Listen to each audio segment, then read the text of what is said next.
broadcasting around the nation, on your radio, on your TV, and online. This is the Bill Press Show. Richard Nixon says, I'm not a crook. Donald Trump says, I'm not a racist. They're both wrong. What do you say? Hello, everybody, and a happy Martin Luther King Day here on this Monday, January 15. So good to see you today. Thank you for joining us on the Bill Press Show, celebrating the great life and legacy and contribution of Dr. Martin Luther King, the champion not only of African Americans, the champion of all working class Americans. And remember, the Great March on Washington was against economic injustice as well as racial injustice. We salute his life, his legacy, his great contribution to this country on this Monday, January 15.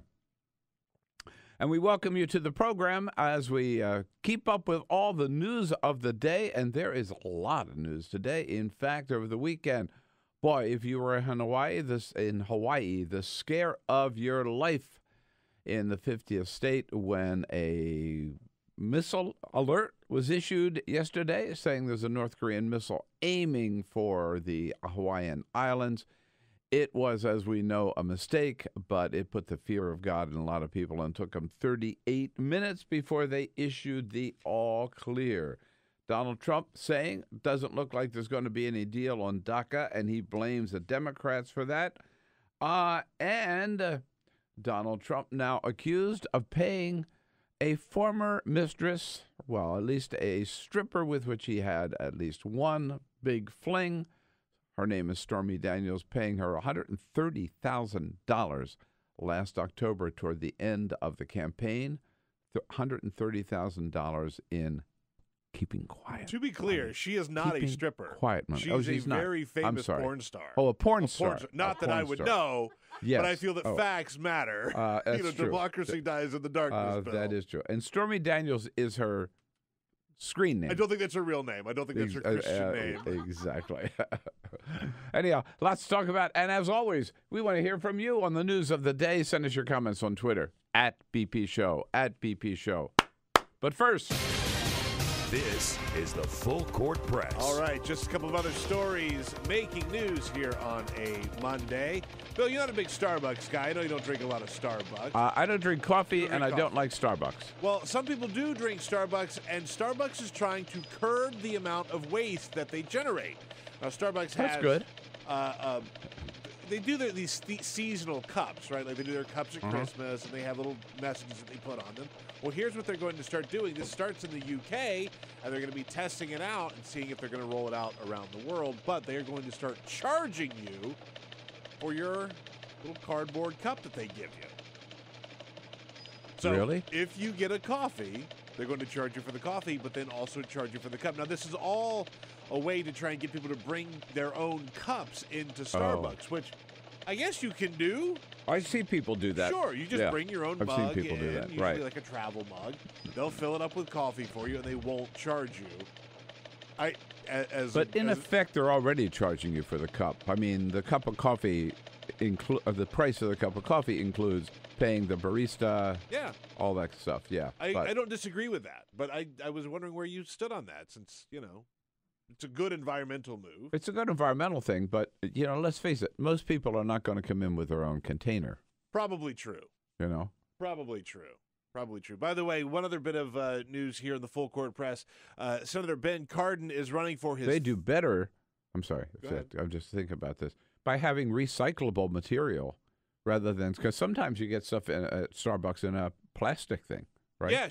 Well, I mean, if you bring your own in, you get it. But they give everything out. If I get a iced tea, which is what I usually get, it's one. Oh yeah, sure. It's like in a plastic mug, or a plastic cup, So, one other quick story: Senator Ben Cardin is running for his third term. He will have a challenger. It will be Chelsea Manning. How about it? Yeah, running for Senate in Maryland. She already has an ad up. We'll play that a little bit later. You got it. Yeah.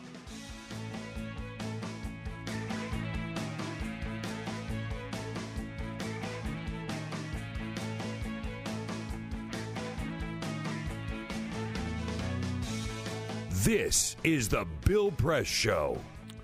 Yes, indeed. Richard Nixon, I'm not a crook. Donald Trump, I'm not a racist. Both of them dead wrong. Hello, everybody. It is the Bill Press Show, and here we are on a Monday, January 15. So good to see you today. Thank you for joining us as we together celebrate the life and the legacy of Dr. Martin Luther King Jr., one of the greatest Americans of all time. And his words and his actions and his spirit still circulate across the United States of America. Sadly, not everybody is marching in step with Dr. Martin Luther King, including the President of the United States. But the vast majority of American people are, and we are not there yet, but we are still in pursuit of that American dream which he articulated so eloquently, so strongly, so powerfully, words that still move us all. And it's good to have you with us today with your, however you're joining us. If you're online, youtube.com/The Bill Press Show. Don't forget, friends, sign up, register when you go to, when you're online at youtube.com. It helps us and it helps you because you'll be hearing from us all during the day with our little updates as news occurs during the day. We also welcome all of you watching on Free Speech TV today, part of the DirecTV network nationwide, coast to coast. And a great big shout out to our good friends in the Chicago area on WCPT and in Indiana on Indiana Talks. Hello, hello, hello. Lots to cover today. With the help of some very good friends, some of your favorites, John Allen from now with NBC News will be here in studio with us, as will Alexi McCammond from Axios, and then Eliza Collins who covers the Congress for USA Today. Boy, the big news starts out in Hawaii, the 50th state, when if you were sitting at home, had the radio on, you were watching television, you were driving in your car with the radio on, you were anywhere with your cell phone nearby, here is what you heard. This is not a drill. If you are indoors, stay indoors. If you are outdoors, seek immediate shelter in a building. Remain indoors well away from windows. This is not a joke. This is it. There is an incoming missile. That's what the people of Hawaii were warned. The warning system worked. At least the word got out there. But right away, they realized, oops, somebody at the change of shift, they were doing their little routine drill as to what happens if there's a word of an incoming missile. And there were two choices came up on the computer screen, missile alert and missile test. Whoever was there, as the governor of Hawaii tells us, whoever was on duty pushed the wrong button. It was a procedure that occurs at the change of shift where they go through to make sure that the system is working, and an employee pushed the wrong button. An employee pushed the wrong button. Michael Sullivan was a tourist who happened to be in the Honolulu area describing the scene. There were kids crying all over the place. It was screaming, people going every direction. Yeah. And, some of the video I saw, one father trying to persuade his young daughter, it looked like she was about 5 or 6, to get down a manhole in the middle of the street in Honolulu. She didn't want to go down that hole. And he would say, no, honey, you have to go down. People running anywhere at the resorts. The staff was trying to get people off the beach, out of the water, off the beach. I read a great story from someone on Twitter. It was crazy. Their parents were in Hawaii at a resort. They were sitting on the beach, and they saw this thing on their phones, and they just said, oh, my God. And then just a couple moments later, the staff from the hotel the resort comes running out and saying, everyone get inside. Get inside. There's 15 to 20 minutes before a missile hits. If it was launched, that's how long it'll take to get here. And everybody starts running, and this guy's parents, who he was tweeting about, the father said, look, if there's a missile coming. But what a way to go. If there's a missile coming and I'm going to die, I'm going to die right here on this beach looking at the ocean, and I'm not going to go into this hotel. Yeah, let's have sex, baby. Yeah, right. What are you On going the to do with beach. the time you got left? And so there was like a huge fight between him and his wife, and the wife was like, we got to go inside. And I figure if you're going to go out, what better way to go out on a beach arguing with your loved one? Like, there you go. Yeah. Anyhow, it was crazy. People were running everywhere trying to find any shelter that they could. And the big mystery still is, well, it's not so much a mystery, but there were two mistakes. One was pushing the button in the first place. The second mistake was taking so long to notify people that this was a false alarm. It took 38 minutes. Now, the Hawaii Police Department was told right away, don't panic. This was wrong. In their internal radio communications, they were informing police officers it's a false alert. Okay, we're getting a message. State warning point is saying it was supposed to be a drill. They sent out the wrong message. They are working on sending out a correction now. But so this was just a drill. Yeah. For the state warning point, they're going to send out a correction message now. They're going to send out a correction message. It took 38 minutes for that correction message to get out there. And the person who pushed the wrong button, by the way, he wasn't fired. He has been reassigned, and the Hawaii officials assure us that they have taken a corrective step that from now on, no one person can touch that button. It has to be two people together. They're thinking that may it's either going to make it twice as dangerous or twice as safe. We're not sure. I was going to say, this could go either way. We're not sure which way that goes. Right. I'm comforted by the fact that they're taking some steps. I'm a little upset that it took this long or took a situation like this to have it happen. But okay. Now, meanwhile, we can be reassured that everything's going to be okay from now on because Donald Trump says, "Okay, I'm going to fix this." We're going to now get involved with them. I love that they took responsibility. They took total responsibility.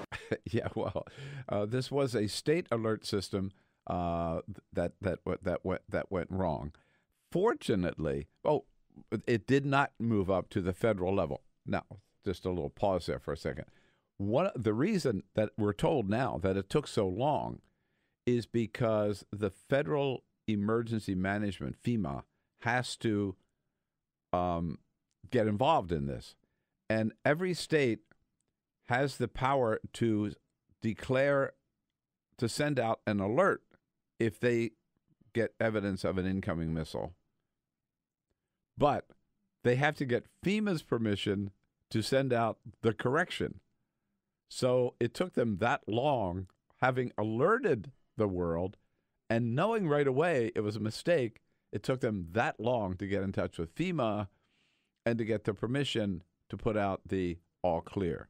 But this does raise a very, very important issue that we've talked about before, and particularly with Joe Cirincione from the Plowshares Fund, that, in this case, the federal government did not get involved.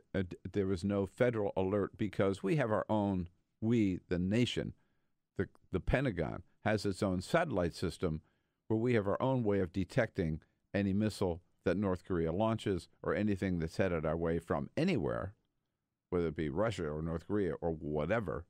And there was no sign of any activity whatsoever. So federal officials did not take this seriously at that level. But this is an illustration of the danger that we've got at the federal level, because at the federal level, if there is evidence or sign of an incoming missile, that's why that guy follows the president around with the so-called football, where the code is in there.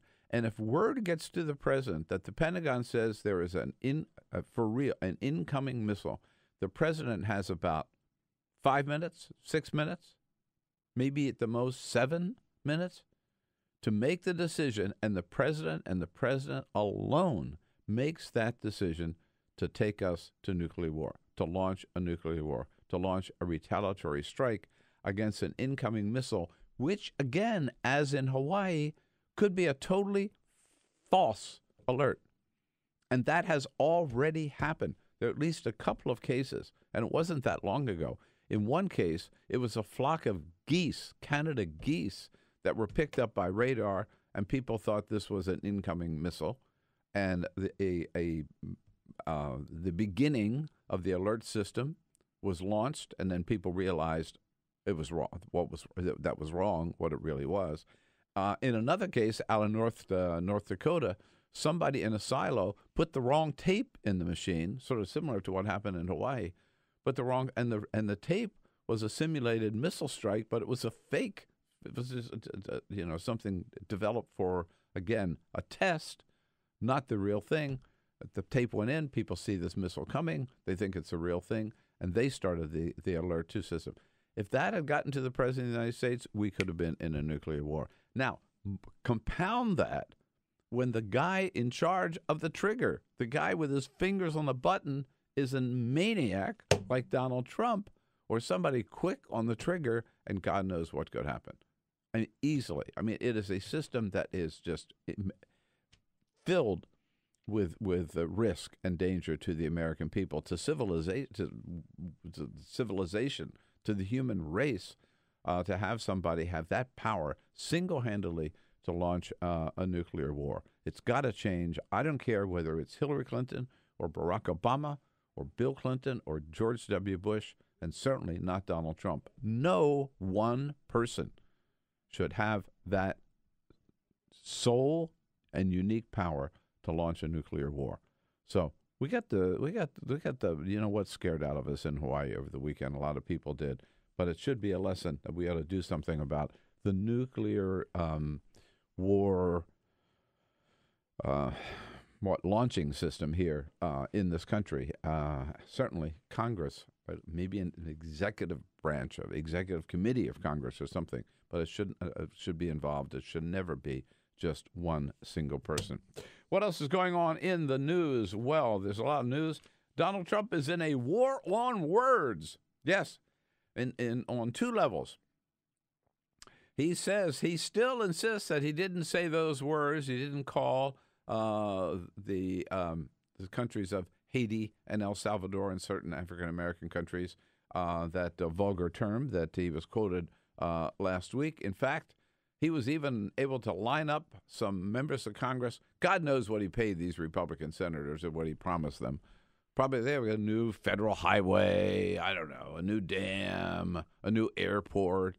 They're probably Tom Cotton will have a new airport named after him. You watch within a year after what he said on Sunday. But so David Perdue from Georgia and Tom Cotton came out and said, no, we were in that meeting with Dick Durbin and Lindsey Graham, and we never heard him use that horrible phrase. I didn't hear that word either. I certainly didn't hear what Senator Durbin has said repeatedly. I'm telling you, he did not use that word, George, and I'm telling you, it's a gross misrepresentation. And Donald Trump himself says, nope, never said it. Did you see what various senators in the room said about my comments? They weren't made. And by the way, it's interesting now that Donald Trump denies that he used that phrase, right? But we also know he was on the phone that night.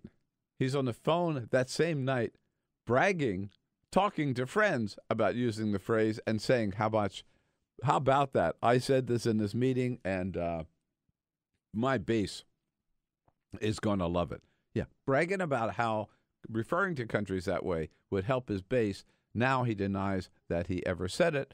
And at the same time, he denies that racist? Me? Oh, no, says Donald Trump. I ain't no racist. No, I'm not a racist. I am the least racist person you have ever interviewed. I mean, come on. I mean, how many times have we been over this ground? The least racist person you've interviewed. This is a person who was sued by the Justice Department for not renting apartments to African Americans.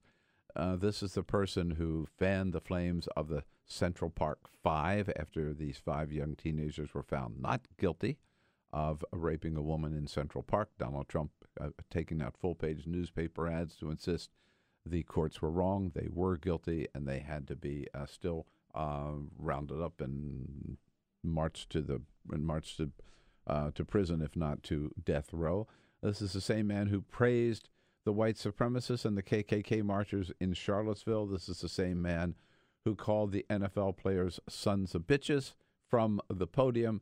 The same man who now insists that he is not a racist, and the same person who tried, of course, to block all Muslims from coming here, who wants to deport all the dreamers, who has canceled the program for El Salvadorans. This is a man who has a real problem with any people of color. John Lewis, the great John Lewis, told George Stephanopoulos yesterday, yes, he does believe that Donald Trump is a racist. John Lewis, in fact, saying when it comes to the State of the Union this year, his feelings about Donald Trump are so strong that Congressman John Lewis says he's not going to show up. In good conscience, I cannot and will not sit there and listen at him as he gives the State of the Union address. And in the New York Times this morning, columnist Charles Blow does a great job every Monday in the New York Times. Charles Blow, speaking about this topic, says, quote, "It is not a stretch to say that Trump is racist. It is not a stretch to say that he is a white supremacist. It is not a stretch to say that Trump is a bigot."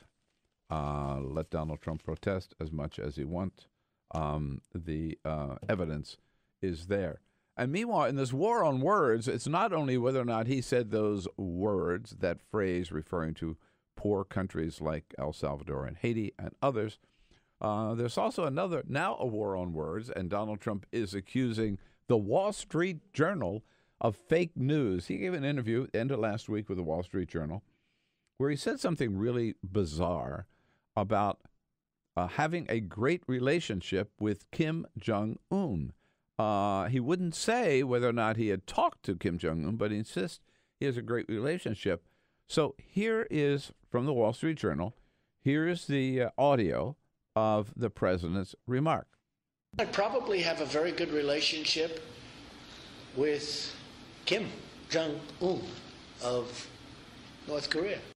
And again, the reporters were surprised when he said that, and they said, well, Mr. President, does that mean, have you talked to him? And Donald Trump says, well, I'm not going to say that. I'm not going to say that. So now the people were asking, how can he have a good relationship with a guy that he calls Little Rocket Man, the guy that he insults every time you turn around? Kim Jong-un. That guy. And now the White House is saying the Wall Street Journal deliberately misquoted Donald Trump, that he did not say, I have a strong relationship or good relationship with Kim Jong-un, but I'd have, I''D have. Now, let's listen to it again. You decide. I probably have a very good relationship with Kim Jong-un of North Korea. I don't know. I trust my hearing, Peter. I hear I'd. I actually do hear I'd. Do you really? I do. I hate to give him a win, and I hate to hear and say that I think Donald Trump is right, but I can hear it either way, but I do hear I'd. I probably have a very good relationship with who? Kim Jong-un. Oh, him. Him. Yeah. North Korea. I hear I. But anyhow, it's still a bizarre thing to say. Either way, yeah, it's weird. It's a bizarre thing to say. Even if he does say I'd, it's still kind of a weird thing to say. Right. I can let's say, to be fair, I can see that the Wall Street Journal would hear that and listen to that tape over and over again and report it as, I probably have a good relationship with Kim Jong-un. But the point is, this was, again, Donald Trump going out and accusing the Wall Street Journal, not CNN, not the New York Times, right? Not MSNBC, the Wall Street Journal, of deliberately misquoting him, calling it the latest example of fake news, which, by the way, was enough to prompt the attention of Senator Jeff Flake from Arizona on, I believe it was this week, yesterday, with George Stephanopoulos. He's going to make this same speech and elaborate on the Senate floor on Wednesday in advance of Donald Trump giving out the fake news awards. If he does it this week, he was going to do it 2 weeks ago, and he never did. At any rate, Jeff Flake saying that all this talk about fake news, all this talk about enemy of the people is not worthy of the President of the United States. Here he is, Senator Flake. You have authoritarians across the world using the term fake news to justify cracking down on their opposition or to staunch legitimate debate. That's nothing we should be proud of. And who else used that phrase, enemy of the people? I noted how bad it is for a president to take what was popularized by Joseph Stalin, the enemy of the people, to refer to the press. Yep, there it is. Donald Trump, Joseph Stalin. All right. So He'll probably take that as a compliment. He probably does, yeah, because he likes authoritarian figures. Right. Yeah. Joseph Stalin, very tough. Very tough. Very tough politician. Mm-hmm. Yeah. Strong leader. Like my buddy, Vlad Putin. Right. And Duterte from the Philippines. Right. And don't forget my other friend, Kim Jong-un. That guy. Yeah. Yes. One other little, before we leave the Donald Trump scene, here it is again, the Wall Street Journal reporting late Friday. It was a strange time for that story to come out late Friday. The Wall Street Journal reporting that Donald Trump's attorney, Michael Cohen, arranged a deal last October 2016, toward the very end of the presidential campaign, with a porn star who goes by whose screen name is Stormy Daniels. Peter, you know all the porn stars. Stephanie, what's her real name? Stephanie? I honestly don't know her real name, but I know something. of Stormy Daniels. No, Stormy Daniels. Reportedly, according to the Wall Street Journal, Donald Trump had a fling with Stormy Daniels, and he thought that might come back to haunt him. So Michael Cohen arranged a $130,000. Michael Cohen, the president's attorney, announced paid $130,000, according to the Wall Street Journal, to Stormy Daniels to remain silent about this, not to talk about her little fling with Donald Trump. So, by the way, who was he married to at the? It happened in 2006, I believe. Yeah, I don't. So was he married to? I think he was married to Melania at that point. He married Melania in 2005. All right. So there you go. There you go. I knew when I saw the name Stormy Daniels that it was familiar that we had talked about it on the show. But she actually, in 2010, she had considered running against David Vitter. Oh, Senator, she was the one. porn star who was going to run against David Vitter in 2010. Now, she never did. There was even a whole website, draftstormy.com, where she had sort of flirted with the idea of running against him, but she never did. So this now is the second time that we've talked about Stormy Daniels on the Bill Press Show. Well, man. Hopefully there's a third. Yes. But what I wonder is, now that this story is out there, is she still bound by the code of silence when it comes to her alleged affair with Donald Trump? We'll find out. Yeah. But by the way, she is not accusing him of sexual assault. No. This was reportedly, at any rate, a consensual affair between the two of them. One last little note: the New York Times yesterday, it's interesting, had a big chart about how Donald Trump's popularity has declined in the last year among almost every voting bloc. Those of you watching on television, you can see what a long list it is. Now, you take almost every group, and we don't have time to go through all of them, but they break it down among Democratic men, where Donald Trump's popularity, this was in January 2017, a year ago, to today. Among Democratic men, he's fallen 12 points. Young people aged 30 to 44, fallen 10 points. just going down the list. Among evangelicals, his popularity has fallen 8 points. Wait, it's only fallen 8 points among evangelicals, which I think is pretty telling. Like, Democrats have he's lost more Democrats than he's lost evangelicals. Like, if you were a Democrat and supported Donald Trump, what were you doing to begin with? Yeah, exactly, right. But the initial support of evangelicals obviously was over 50%. Yeah. But even among that group, his popularity has fallen. Man. Among all Christians, he's down 7 points. Among all women, down 8 points. Among rural adults, down 6 points. Among Protestants, down 5 points. Among Republicans, down 4 points. There's not one category here where Donald Trump has actually increased in popularity over the last year. And you just wonder how far he could fall and how much further that could go. All of those good questions to throw to our good friend John Allen from NBC News. Joining us next here in studio on the Bill Press Show. We'll take a quick break. Back with John Allen on this Monday, January 15, Martin Luther King Day. Kim Jong-un. This is the Bill Press Show.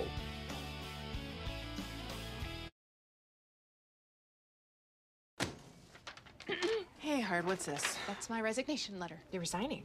Why? Because you're constantly ignoring me. You're half as active as you used to be, and you get stuff like this. You've been putting me under a lot of pressure lately. That's why I'm ready to quit. I forgot.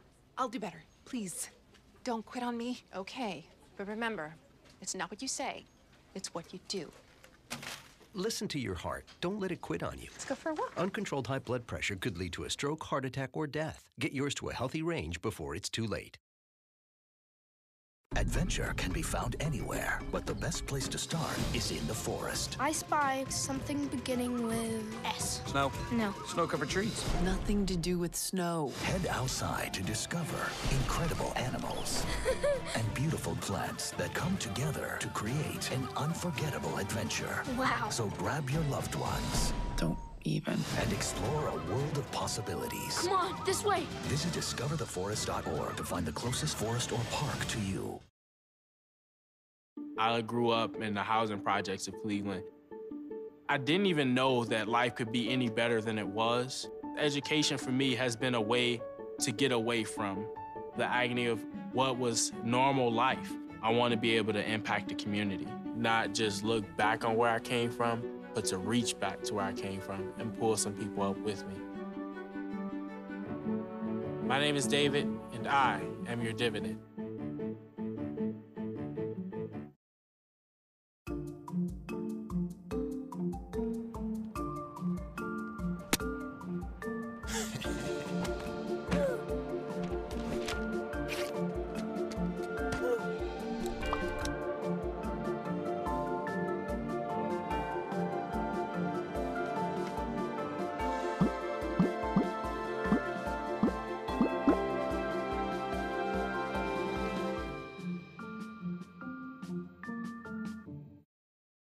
Hamilton was adopted from a rescue in 2008. He really likes to be around people. And as soon as I start to make my breakfast, Hamilton is right there. I get out my mat and I'm doing a downward dog and he's underneath. He's quite the pug about town. He gets invited to a lot of parties. He knows he's a pretty big deal. I mean, look at this little face. How could you not love him?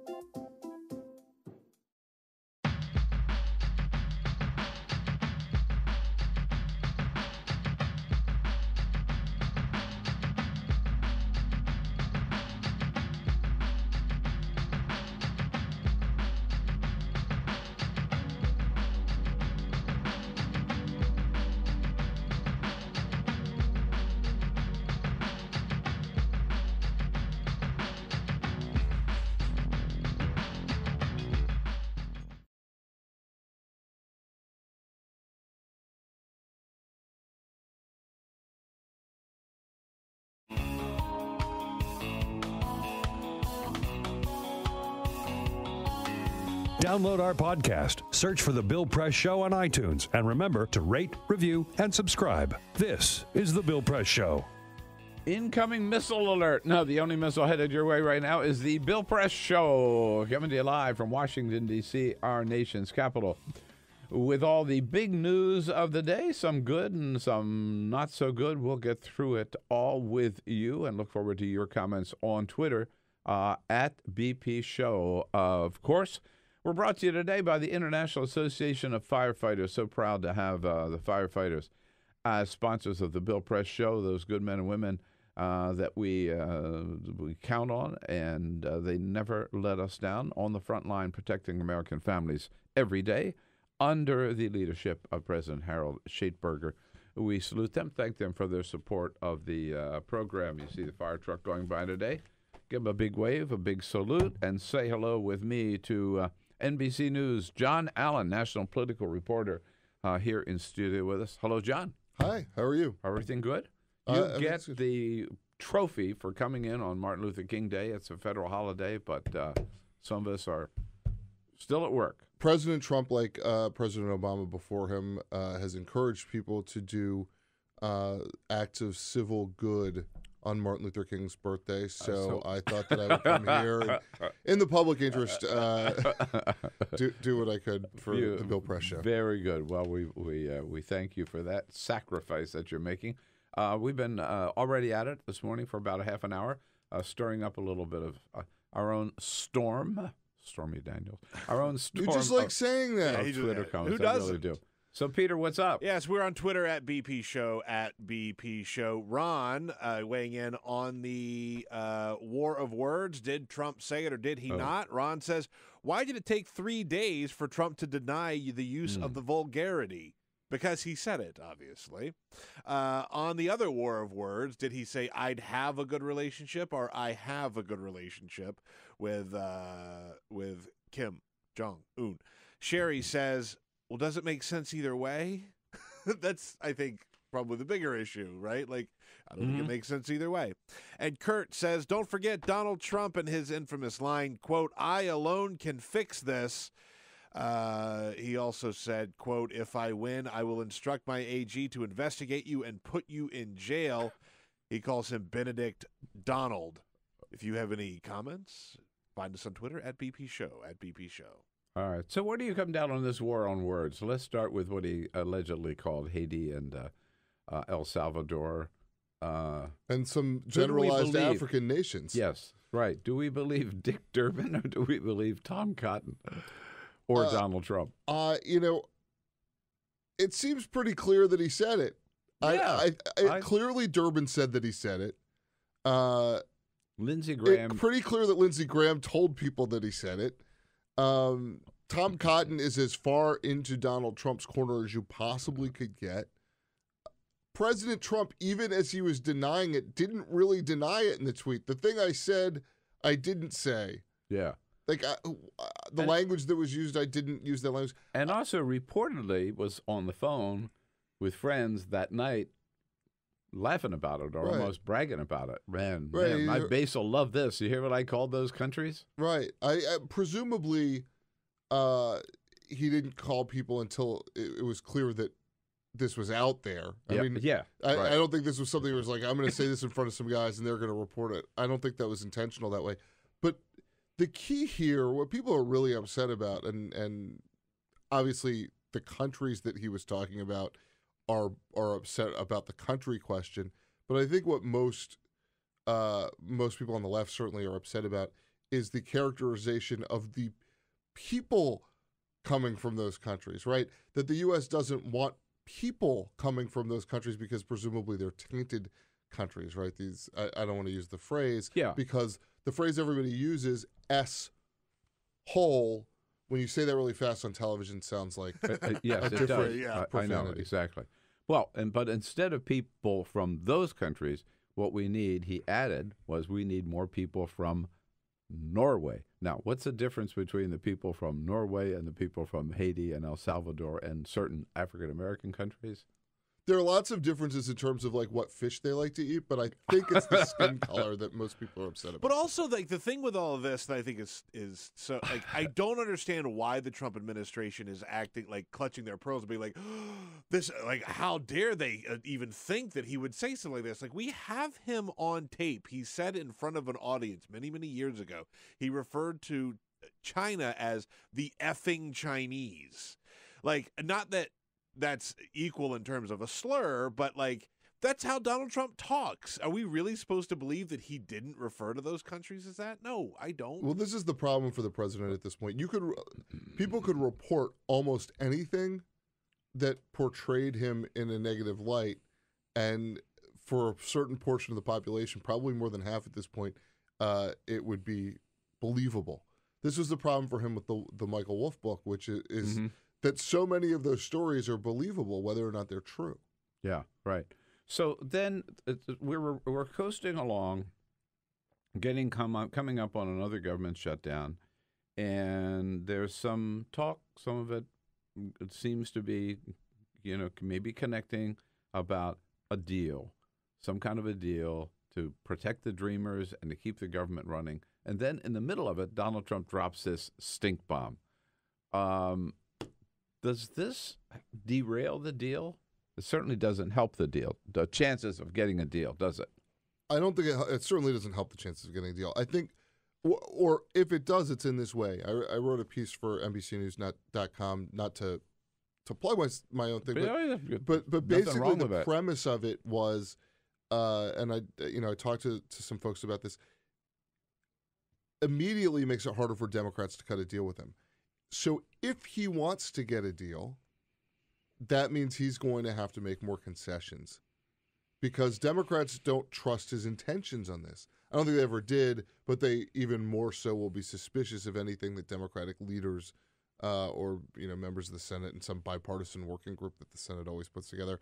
If Democrats cut a deal with them, their constituents are going to be wary of that, which means he's going to have to lean farther toward them to get something done. And so that makes it less likely that a deal gets done because that enrages his base. I mean, if he was to replace the wall with a moat or something, maybe the base would be okay. But, there was a deal outlined. There was a basic deal that could have been had here, and maybe ultimately it will be, which is, the Democrats allow for some beefing up of border security. They give them $1 billion or $2 billion to start building a wall, and they get the dreamers protected. Instead, he's saying, let me take this wish list for what the harshest measures from a right-wing version of comprehensive immigration reform is and match those up with protecting dreamers, even though those pieces were supposed to match up with, path to citizenship for 11 million people. It's sort of a bait and switch on that. And you put those pieces together, and ultimately you're protecting 800,000 people if you're the Democrats in exchange for the immigration policy of Torquemada. Right. So switching gears, last week, Darrell Issa announces he's not going to run for re-election. Orange County, California. Ed Royce had announced before Orange County, California. He's Darrell Issa, San Diego and Orange, but Ed Royce, Orange County, not going to run for re-election. Dana Rohrabacher in Orange County, California, in pretty bad shape, considered quite vulnerable. There's one other seat in Orange County. At any rate, Democrats could pick up as many as 4 seats in Orange, the conservative bastion of Orange County, California, which people are now saying, there's several stories, I think front page of the New York Times and Washington Post this morning, that a Democratic takeover of the House is almost considered like a done deal already. Obviously, nobody should ever say that in politics, but what do you think the chances are? I think they're improving, but I also think that, talk to me in October when we've seen all these candidates raise money, we've seen them go out on the stump. The Democrats have had their primaries because, on the Democratic side, there's a ton of energy, and the positive of that is that there are candidates everywhere and in races where they wouldn't normally have them. But also, they may not nominate their best candidates in some of these places. Maybe some of those candidates who are not the best candidates will win and go on to win in November. But I think it's hard right now when we haven't seen the primaries, we haven't seen the money raising. Is the energy on the Democratic side? Yes, hugely. Yeah. Bigly. Yeah, no, I mean, I think that's what we saw in this series of special elections over the course of the last several months, or over the course of the last year plus. You've got Democrats showing up. They are energized to show up. They are energized to knock on doors. They are no longer afraid of angering their neighbors when they fly their Democratic flag. Yeah. There used to be sometimes a social cost for some of these folks in their neighborhoods to say, I'm a Democrat. But look what happened in Alabama with Doug Jones, where you had this significant shift in terms of social cost, where the social cost was being with Roy Moore and Donald Trump, not with being with Doug Jones. And I think you're seeing that. Like, some of this is a backlash because of the presidential election, and you're seeing, I think Amy Chozick, the New York Times, wrote an opinion piece the other day that basically held the view that you would not have seen this women's movement but for Hillary Clinton's loss. And I think that's true. I think that the Democratic energy, whether or not they were supporters of Hillary Clinton, I think a lot of that Democratic energy, particularly among women, is a direct result of what they saw in 2016. I've used these numbers so many times, but with Emily's List supporting great organization, supporting strictly Democratic pro-choice women. When Hillary was a nominee, when she became a Democratic nominee, there were 900 women who signed up to run for office through Emily's List. Training programs, the whole thing, which they thought that was incredible, more than ever before in any year. They called it the Hillary bump. This year, Emily's List is training 15,000 women who signed up to run for office. School board, city council, but that's the Trump bump, from 1,000 to 15,000. But I also don't think it should be lost that there's people who quietly women who quietly voted for Hillary Clinton are now loudly running for office. Mm-hmm. Yeah, right. Back to the House for a second. So the numbers are, just to put it in perspective, Democrats need 24 to take back the House. The average loss of the party in power in the first midterms is 32. And they're projecting that Democrats will pick up as many as 40 seats. So the opportunities there. That's the opportunities there. Every environmental factor that you would look at, retirements on the Republican side, popularity of the president, the fact that it's a first, the midterm and his first term of the presidency, which we saw with Barack Obama was an electoral disaster for the president's party. All of those things are in place. So the Democrats just have to execute. And by the way, the DNC has not been raising money well, but other Democratic entities are raising very well. So I think all these things are going to be funded. All these races are going to be funded. Most of them will be funded. And then it's just a matter of, are they able to take advantage? And I don't think that it's just these Hillary Clinton districts. I mean, there's 23 districts, I believe, that Hillary Clinton won that were that are represented by Republicans right now. The universe is much larger than that. There are districts that Donald Trump won by 5 points or 8 points or maybe even 10 points that will suddenly be on the board come November. All right, how about the Senate? I think it's a tough trick for the Democrats to take control of the Senate. That doesn't mean they can't do it. It's possible. They only need 3. They have to defend. Well, they have to defend their own. And they need two. Right. So they pick up Nevada, Arizona, and defend their own, then they win. And look, they're getting good news right now in some places. North Dakota, the Republicans can't find a candidate they like to run against Heidi Heitkamp. If you look in West Virginia, I think Joe Manchin's still in good shape in West Virginia. People seem to like him. But Indiana could be tougher for the Democrats to hold that seat. Doug Jones is there from Alabama. And Doug Jones is there from Alabama, which just proves that nothing's a total deadlock. I mean, and you're going to see in Utah, Mitt Romney is going to probably be elected to the United States Senate as a foil within the Republican Party to Donald Trump, and from a state whose Republican Party had been moving more and more toward the Tea Party conservative wing over the years, and suddenly has kind of snapped back because they look at what Donald Trump says, in part about immigrants, You know, the Mormon Church is missionary. Yes. And they have policies on immigration and refugees that match up well with, you know, sort of the liberal wing of Catholicism, or even some of these evangelical churches. They are not hardliners on immigration. They believe that you should treat refugees as your own. Right. Jonathan Martin's a friend of both of ours. He has a front page story in the New York Times this morning, which I found a little bizarre, curious, because the question is, would Romney run for Senate as an ally or a foe of President Trump? I mean, there's no doubt about that, is there? I think what he'll do is what every Democrat in tough districts and tough states should probably do next election, which is to say, when I agree with the president, I'll vote with him, and when I don't agree with him, I'll vote against him. And Which the is problem kind of for what the Doug other, Jones said, right? And that's exactly. But the problem for other Republicans is they've been voting with him for the last, the last year. So the ones who are sitting in office, they don't have that luxury. And then the Democrats, and this is always true, the out of power party has the ability to say something like that and sort of tie the incumbents to the sitting president. But probably the most critical speech anybody ever gave about Donald Trump was the one that Mitt Romney gave during the primary. Right. I mean, yeah. Do you have a clip of that? No, I'm just kidding. He's a phony, a fraud.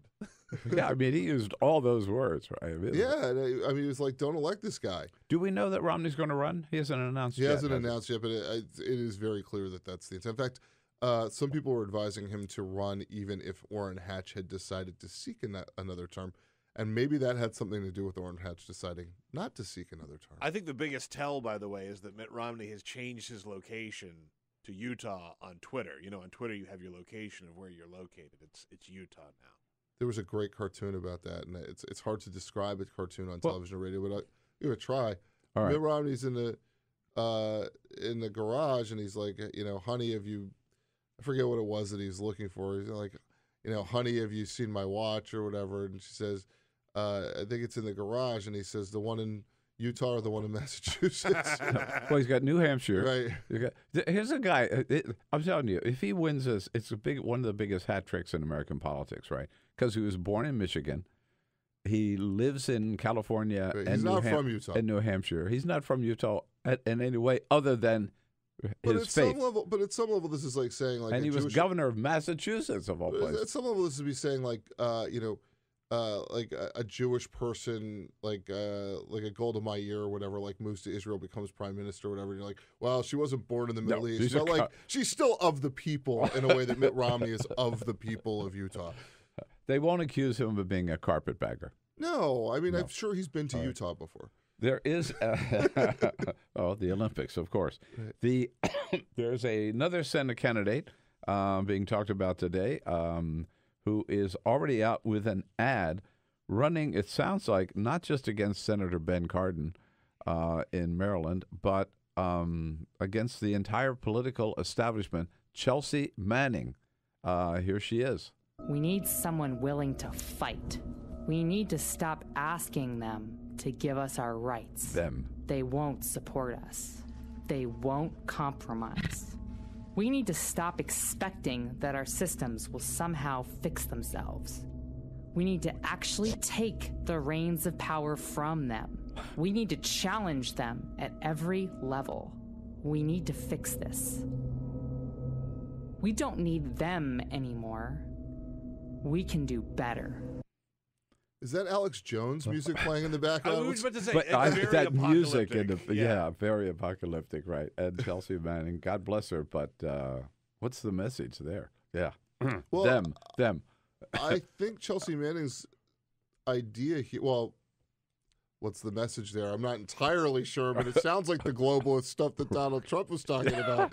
Running against Ben Cardin in Maryland. I don't know, but I think more to the point. Chelsea Manning would like to be a national figure. Mm-hmm. Yeah. I mean, this is running a campaign to be a national figure and hoping to use Maryland as a stepping stone for that. Cardin's relatively untested, which should make him concerned.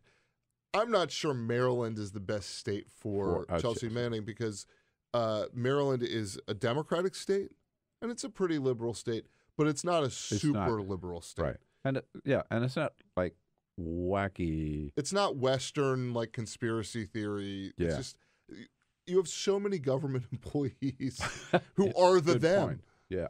Yeah. Right? I mean, that she's talking about. This is why Donald Trump was, popular in parts of Virginia, but not very popular in Northern Virginia. He was like, I'm going to drain the swamp. And all the people were like, I am the swamp. That means I'm out of a job? Right. Yeah. And look, obviously he didn't mean he was going to drain the swamp because we haven't seen a whole lot of evidence of that. We saw tax lobbyists win out pretty well in the tax cut.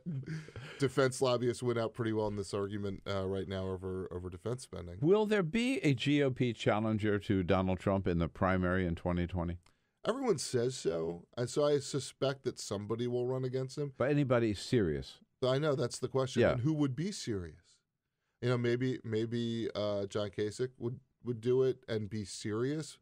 But if Trump holds 35% approval rating in the country, he's got a hammerlock on the Republican primary process. I mean, who shows up in primaries? The activists do. Right. And they tend to be more impassioned. Well, some people are already talking about Mitt Romney. He gets in the Senate, then he turns right around and runs for president, which I think would be a little gauche. Yeah, it would be a little ambitious even for Mitt Romney. Even for Mitt Romney. But how about a Jeff Flake? I mean, he's giving another speech. He's already signaled on the floor of the Senate this Wednesday about the fake news comments, which he made yesterday on Face the Nation. At the same time, he's voted for Trump for the tax bill and other stuff. But well, look, if you vote against the tax cut and you're a Republican, that's the greatest apostasy, right? Like, you can't possibly do something more against the things that you've run on for your entire career. I'm not surprised by any Republican that voted for the tax bill. But Jeff Flake is literally the most personable lawmaker I've ever met. Really? He is the nicest guy. And not in like a fake nice way. He's just a nice guy. And what's amazing about him is when I started covering the Hill, he was considered the crazy far right winger. And now he's the most moderate Republican on Capitol Hill, and I don't think he's changed any of his positions. I can't. But it was Flake, remember, who got pretty close to President Obama on immigration issues. Particularly. He's always been that way on immigration. Yeah. He comes from a border state. And he comes from a border state and from like I was saying before, from a religion that. But he even wrote a book critical of Donald Trump, so it's not impossible that he could run for president. But where would he get? The problem is that if somebody were to challenge Donald Trump for the presidency within the Republican Party, they would have to be able to break apart some of that 35% coalition that continues to approve of Donald Trump, and maybe you could get a little bit of it. You probably have to get like a good, 25-30% of that 35%. I don't mean that you'd have to get 30% of the. I'm saying you have to get like 15 or 20%. Now I'm doing math badly. But my point being, you wouldn't have to get the whole of it. You'd have to get a small portion of it, but a significant small portion. You make a good point, and we're just about out of time. But I get tired of hearing about the Donald Trump base. Well, his base likes this, his base likes blah, blah, blah.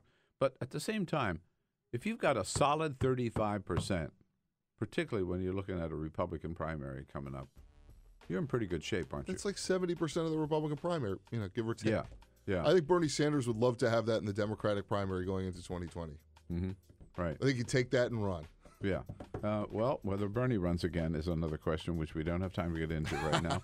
But I'll tell you one thing. It sure looks like it. It does, doesn't it? Yeah. He's moving around, helping a lot of candidates, raising a lot of money. The rest of the day, you can join the world with this federal holiday. John Allen, Martin Luther King Day. Thanks for coming in. Thanks for having me on the This NBCnews.com. is the Bill Press Show. Son, we got to talk about drinking.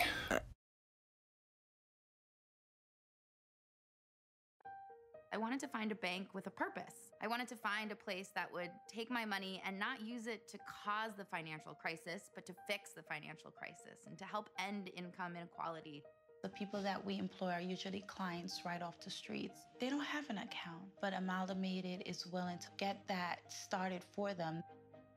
Their reputation of supporting the working man, I think, speaks for itself. This is a bank that cares for their customers, and I appreciate that. we were able to access a construction loan through the bank's programs. And that loan has helped us house 28 families in the community.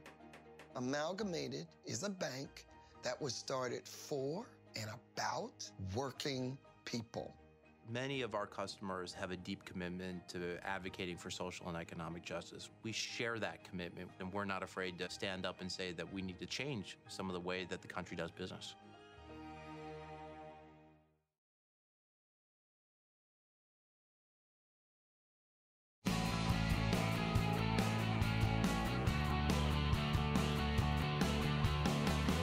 Broadcasting around the nation, on your radio, on your TV, and online. This is the Bill Press Show. Yep, no missile alert here. The only thing heading your way is the Bill Press Show on this Martin Luther King Day, Monday, January 15. Hello, everybody.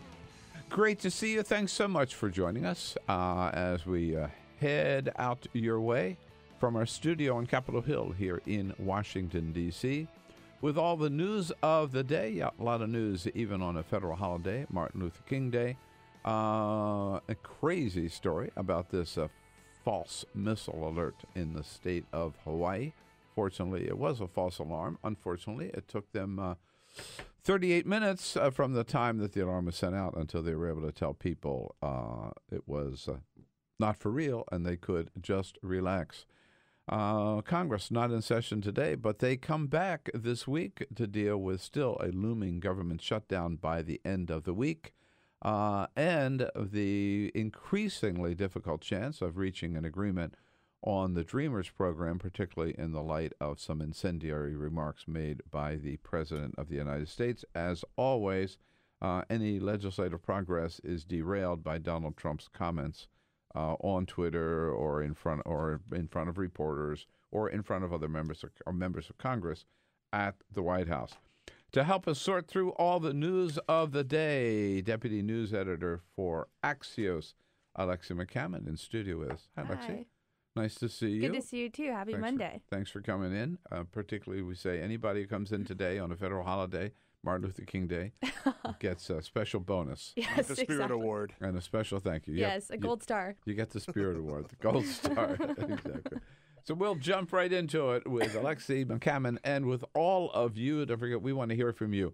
Love getting your comments on Twitter at BP Show. But first, this is the Full Court Press. Just a couple of other stories making news. Well, there is a debate over did he say it or did he not say it over the words that are now sort of infamous for whether Donald Trump said those countries. You know the word I'm talking about. Well, one thing we know did say it was Donald Trump's D.C. hotel here on Saturday. When I said it, someone made a projection and put on the Trump hotel with a giant phrase that just said the word that he said about the countries where people were coming That's a pretty from. good description of the Trump hotel. I think that's probably accurate. The word was projected in large letters on the D.C. hotel, along with the poop emoji that was broadcast. No. Oh, God. Also, the phrases, pay Trump bribes here, emoluments welcome, and we are all responsible to stand up and end white supremacy. All of those phrases were projected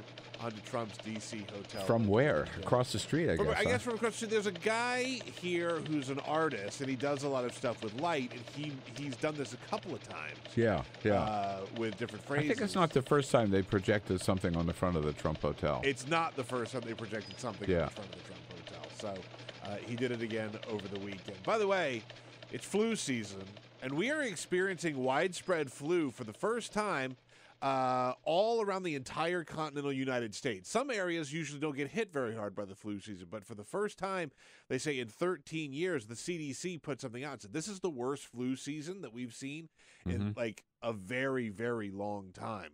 People are getting hospitalized with the flu. 100,000 people have been hospitalized just last week alone. That's nearly double than previous years. So they're just saying, like, careful out there. The flu is going around. It's a problem. Is it too late to get your flu shot? I guess not, right? I guess it's not too late to get a flu shot. But you should get it before now. You know, I've never had a flu shot, but I guess that's something you should do, right? I do it every year, September, October, around that time. Go for it. By the way, they're free. You can get to Safeway and get one. You can go to CVS and get one. Yeah, over the weekend, we'll take a quick look at the box office. #1 movie in the country is Jumanji, Welcome to the Jungle.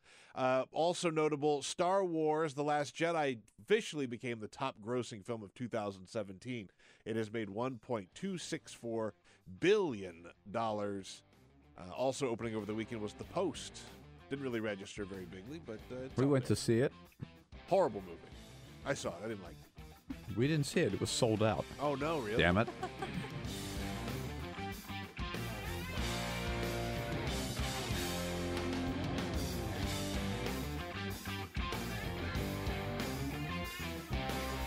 Live video, Bill's commentary, the best clips from the show, all in one place. YouTube.com/The Bill Press Show. Yep, Richard Nixon said, I'm not a crook. Donald Trump says, I'm not a racist. They're both wrong. What do you say, everybody? Great to see you on a Monday. Martin Luther King Day, Monday, January 15, saluting the life and the legacy and the spirit of Dr. Martin Luther King Jr. His words and his actions continue to inspire us and to resonate across the country. Among most Americans, not sure it's reached the President of the United States yet, no matter what proclamation he signed in the Oval Office last week. But we do celebrate this Martin Luther King Day, and thank you so much for joining us as we come to you live, coast to coast, from our studio on Capitol Hill with the news of the day, joining you online on YouTube, youtube.com/The Bill Press Show. Of course, joining you on Free Speech TV, coast to coast, and all of our good friends out in the greater Chicago area on WCPT, and in studio with us, Alexi McCammond, our good friend, who is deputy news editor of Axios. Axios, which this week celebrates its first birthday. Yes, I'm so excited about it. I haven't been there the full year, but it feels like a lifetime in the best way. So I'm excited to celebrate that. I must say, Axios.com. You should check it out if you haven't already, and sign up for at least a couple of the great newsletters. Yes. Mike Allen with his Axios AM. Axios AM and Axios PM. Axios PM. These are all free, but they're the best sources of information on what's happening and insights into some of the issues of the day. Also, Jonathan Swan on Sunday evening does his sneak peek. Yep. And doesn't Amy? No. Yeah, Amy Harder and Ben Beeman have a great one on energy. Yep. Yes, right. So there are lots of the newsletters inside of Axios that you can subscribe to. But in a year, I must say, we've made great strides, great progress, and made a big impact on the whole news gathering operation here in Washington. I hope so. Yeah. I'm really heartened to see what we've done in a short amount of time, and I couldn't not be luckier. only that, you're going to have a big party Thursday night. Yes, we are. Yeah, to celebrate our birthday, so to speak. I'll see you there. Yes, I'm excited to have you. Thanks for the invitation. Of course. Hey, we were talking with John Allen in the last half hour about the overall chances of Democrats taking back the House. Which would be the payoff for Nancy Pelosi staying around because she could very well be Speaker again. I want to ask you about one particular House race that you've reported on, but overall, do you share this feeling that it's almost in the cards for Democrats? Certainly. I mean, I think it's too early to make any solid predictions, but we've heard from various aides on the Hill who are projecting, from both sides of the aisle, who are projecting something like 40-plus seats going to Democrats. And Democrats need 24. They need 24. I think 29 House Republicans have announced that they're retiring, so that's obviously 5 more than Democrats need. And if I remember correctly, the biggest number of seats to flip in a president's first year would be 32. So it wouldn't be insane for them to pull it off. And I think between GOP House leadership, folks talking about resigning, 29 House Republicans retiring or not seeking re-election already, Democrats raising a ton of money in ways that they haven't in the past, and having just a slew of really strong, diverse candidates running across the country really helps that, situation for them. And several people have reported that there's even a certain gallows humor among Republican members and Republican staffers, that they just see this happening and they've almost already accepted defeat. Congressman John Yarmouth from Kentucky, who's a good friend of ours and a frequent guest on the program, who happens also to be the chair of the Bourbon Caucus of the House, was quoted the other day as saying that he's the ranking Democrat on the Budget Committee, and people are already calling him Mr. Chairman. Oh, I'm sure. You Right. I mean, certainly just, Democrats are excited about the prospects. No. The worst thing to do would be to take that for granted and then not work their butts off. But I don't think Democrats will make that mistake. Right. But right. So, and one race that has gotten particular interest in the nationwide is a particularly, it looks like a maybe surprisingly strong challenge to Speaker Paul Ryan. Right. Yeah, Randy Bryson, Wisconsin. He is the leading Democratic candidate. Politico just reported last week, or earlier this weekend rather, that he raised $1.2 million in the last quarter, the fourth quarter of 2017. I think numbers when, talking about campaign fundraising can be boring or sort of an abstract theory, but I think what's important to point out about that is that two things. One, Democrats, that's like a significant amount of money for him to raise, especially in one quarter.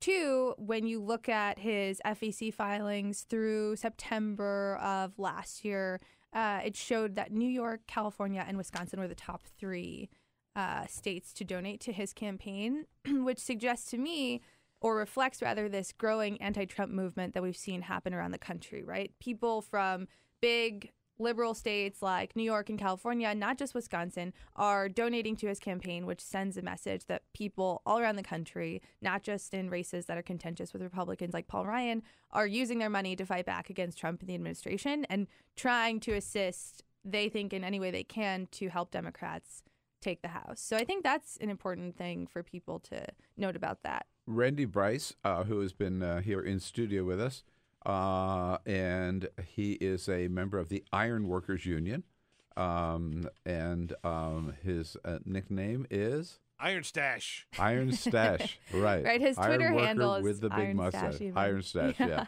He's a colorful candidate, and he's he's very smart, very sharp, got great political skills, I think, and he's been traveling around the country, as you point out, and raising money from all over the country. I don't know what that knocking off a speaker of the House of Representatives is tough, right? But it's happened. Tom Foley was defeated. Tom Daschle was defeated when he was Senate Majority Leader, right?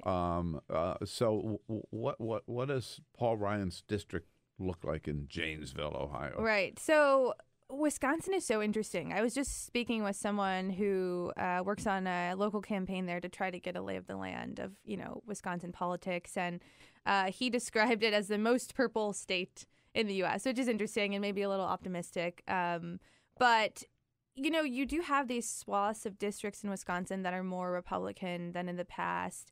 And the interesting thing about Wisconsin is, as you mentioned, like Paul Ryan is Speaker of the House. He's a pretty strong Republican. Then there's Governor Scott Walker, who is a Republican in Wisconsin. And they have built this Republican machine, so to speak, in Wisconsin, of this loyal base of folks who love them and love this so-called Republican machine they've created. That said, there is a healthy amount of Latinos who live in Wisconsin. And I think especially with DACA, we'll see how that plays out for Republicans in the 2018 midterm election. And I think that if this were under any other president, it might be different. But I think folks have seen in the last year alone how Trump has had an effect on the Republican Party. And that is a stain that they can't remove from their image when they're campaigning this year. So I think that's something that he'll have to face, especially going against Iron Stash. So the question about whether or not you just mentioned DACA, and I know you reported on that, and I want to ask you about it, whether or not there will be a DACA deal. Donald Trump over the weekend saying that he doesn't think, first of all, that there will be a government shutdown or should be a government shutdown. This is down at Mar-a-Lago. I don't know if there'll be a shutdown. There shouldn't be, because if there is, our military gets hurt very badly. We cannot let our military be hurt. And Trump's saying, in terms of DACA, this is kind of curious, kind of flipping, I think, the reality here, but he's saying that he's ready to make a deal. It's Democrats who are not. Oh, we're ready, willing, and able to make a deal on DACA, but I don't think the Democrats want to make a deal. So what's really happening on DACA? I mean, Democrats have been pushing for a deal on Dreamers. First of all, he's the guy that took the program, ripped it out, and threw it to the Congress. Right. Otherwise, it would still be going on right the way it was under President Obama. So he created this mess in the first place. And ever since then, Democrats were saying, when was this last? Thursday? No, I mean, when he first threw it to Congress was 4 or 5 months ago, right? Sure, yeah. Right away, Democrats said, fine, here it is. Okay, let's do it today. Right. Do it today. Right, and they tried to get it done before the end of the year. Right. And the Republicans said, no, we can't do it now, but we'll do it as soon as into the new year. So Democrats have been pushing to extend a clean bill. Right. To extend the DACA program with a clean bill from day one. Right, and I think what is surprising about this is that we had that bipartisan group of 6 senators, led by Lindsey Graham and Dick Durbin, that included 3 Republicans in addition to 3 Democrats, and they sort of represented all factions of the Senate, right, from leadership to, various committees on every policy you can imagine. And so they came up with a deal. They decided on a deal, a bipartisan deal that they maintain checks the boxes that Trump said he needed addressed, right? The 4 boxes, right, whatever. Right, all those things. It's about, in particular, chain migration. He's been big about talking about, and the diversity visa lottery system. Border security and Dreamers, exactly. So they came together to make a deal to address all those things. I'm told that the way it went down is Trump called Lindsey Graham and Dick Durbin separately. They said, hey, we have a bipartisan deal. He said, good, great, come talk to me in person today at noon. They are feeling heartened by that conversation, encouraged that he's going to sign off on it. They show up to the meeting expecting to meet just the 3 of them, Graham, Durbin, Trump. Then, to their surprise, in walks Tom Cotton, Perdue, McCarthy, maybe. These hardline conservatives who are not going to sign off on a bipartisan deal, even though it has 3 of their Republican colleagues who have weighed in on it. They didn't know they were going to show up. It's still up in the air who convinced them to show up to this meeting. But I've been told that both Trump... They wouldn't be there if the White House hadn't invited them. Well, right, exactly. So it's either Stephen Miller, which I have been told by various Democrats is who they think it was, because he was worried this deal would be too liberal. So he needed the conservatives to show up. Other people have said it was Trump's thinking. But in any case, they show up with this deal that checks his boxes. Then the hardline conservatives show up and are like reminding Trump of their... You can't do this, You can't do this, Mr. President. Exactly. And he says, no deal. We have no deal. I'm not signing off on this. And that just seems like he's just like really giving into the Stephen Millers and the Cottons and Perdue's who have these really strict views and have what looks like no interest in actually striking a bipartisan deal. They want what they want, and they don't really want what Democrats or these 3 Republicans on this committee wanted. It looks like there is a deal. Democrats will argue there's a deal, right? Because they have this that they presented to Trump. It looks like he won't sign off on it out of a little bit of stubbornness. I think a fear that his base, his really conservative base who wants nothing to do with, immigration or different paths to citizenship will rebuke him. And I also think he is almost certain that the government will shut down, and this is an easy way for him to blame Democrats instead of himself and his administration. All right, so it's the 15th today. The 19th is... Saturday? Friday? Yes, No? Friday. 15th, 17th. Yeah, yes. Friday. The government going to shut down?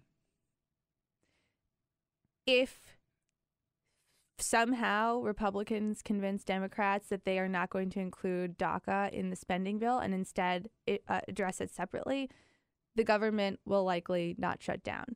However, we have no indication that that's going to happen. I think Democrats would be really unhappy and unwilling to do that because Republicans would be winning in the short term and maybe even in the long term if they screw them on a separate DACA Looking plan. at it from the Republican point of view, too, I mean, it's always a question about who gets blamed for this. Right. But seems to me, it would be, if the government were to shut down, it would be hard to blame Democrats for a government shutdown when Republicans control the House and the Senate and the White House. Right. That's the narrative. But you see both sides blaming the other, certainly, right? Democrats are blaming Republicans and Trump, especially. Trump and Republicans are blaming Democrats. What we're hearing from some of the more conservative Republicans is that they think that the deal that was presented to them by Durbin and Graham et al. Was laughable. They think it was like way too liberal. They think it didn't actually address what Trump wanted. And they think it was influenced too heavily by the Democrats on that committee. So they can use that rhetoric to blame Democrats. And I think that could be successful depending on how knowledgeable folks are back home on immigration, right? And the different systems. This seems to be now the moment of truth on the Dreamers because it runs out early March, right? Right. And again, it's been there. It's been in the Senate languishing for at least 4 months. Democrats have been pushing for just take that one issue of the Dreamers and separate it out from all the other immigration complicated issues of surrounding immigration, and just get that thing done and give these people, young people, the protection that they really, I believe, deserve. Dianne Feinstein made that argument again in this big meeting in the cabinet room last week. And Trump agreed with her. And Trump agreed with it until Kevin McCarthy jumped in and changed his mind. Right. So the Democrats have been pushing for that. Again, before the end of the year, they wanted it as part of the short-term continuing resolution, and Republicans said, no, we can't do it now, but we'll do it in early. So now this is sort of the last chance, right?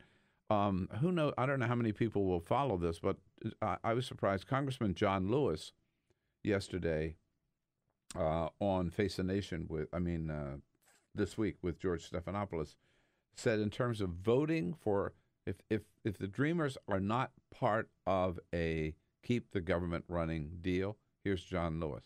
I, for one, will not vote for government funding until we get a deal on DACA. So, no deal on DACA, right. No government funding. Right. So that's the big question, and that's what I've been trying to figure out by talking to various Democratic aides on the Hill is like, is your boss willing to shut the government down over DACA, yes or no? Everything suggests yes. We know how politics plays out, though, so they might not otherwise. But, I mean, they're just stuck in this really tough position, and you see this argument being made among some liberals that, like, they really need a deal and want a deal on immigration and on DACA. Now they're stuck bargaining with Trump, who referred to those various countries as S-hole countries and made it seem like immigrants from those countries are less than or unworthy of coming to America and having the opportunities here. So they're stuck making a deal on, better paths to citizenship and legal immigration systems with someone who is now being accused of being racist because of these comments that he's made about immigrants. So, like, where do they even go from here with someone like that who has views on immigration like that? And I think it's an opportunity for them, those comments from Trump, make it easier for Democrats to hold stronger in these views and say, like, we are not budging. This is what we want. This is what we believe is the right thing. You clearly have, no interest in making a bipartisan deal, and the way you speak about these countries is not appropriate to us.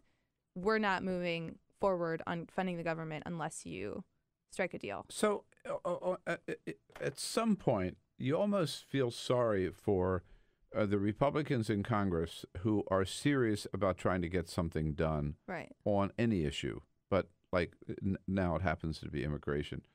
We've seen it happen before with things are rolling along and there are some talks going on and they're moving toward resolving some issues. And then suddenly Donald Trump says something outrageous or worse, right? Vulgar. And suddenly that's all we're talking about, right? It just throws the whole thing upside down. That's what's happened this week where talks were going on about what we can do with DACA and keeping government fund. And then suddenly Donald Trump makes the famous comments about Haiti and El Salvador. And yet Republicans still fall all over this guy. I mean, whether or not he used that famous phrase, right? Mm-hmm. Here are Tom Cotton and David Perdue on the Sunday shows yesterday. I didn't hear that word either. I certainly didn't hear what Senator Durbin has said repeatedly. I'm telling you, he did not use that word, George, and I'm telling you, it's a gross misrepresentation. So, you know that these Republicans have to be embarrassed.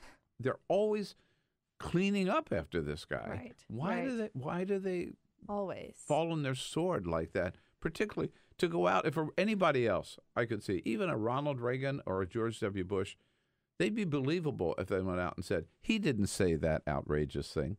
Right. But Donald Trump, he says outrageous things all the time. All the time. He's got a history of it. Let's go back to the Access Hollywood tape, right? Oh, yeah. Yeah, I mean, well, and we saw how, talk about obscenities we can't repeat on the air here, right? Right, exactly. Well, I'm glad you brought that up because I think that reflects what we have going on now that he's president, right? Like, we saw how Republicans, after that came out, sort of rebuked him and distanced themselves, and then they ended including up Paul Ryan, him. who disinvited him from a campaign event at the time. Now Paul Ryan kisses his ass in public every day. And it's just, yeah, I mean, Why? I think they just have to. Honestly, this is one example of something that I'm like, this is just too much he said, she said, right?